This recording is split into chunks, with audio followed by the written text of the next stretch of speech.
அப்போ வண்டிக்கு சொந்தக்காரன் இவன் கிடையாதா? எவ்வளவு டெக்னிக்கலாயா பயன்படுத்துறாங்க.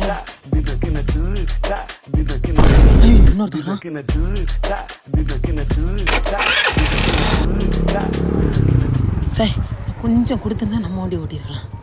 இங்க வண்டி கடை காணா வண்டியா? யோ, அப்போ அது அவனோட வண்டியும் கிடையாதா? யோ, அது என் வண்டியே கிடையாதுயா. நான் தூக்கிட்டு போலாம், தூக்கிட்டு போலாம்.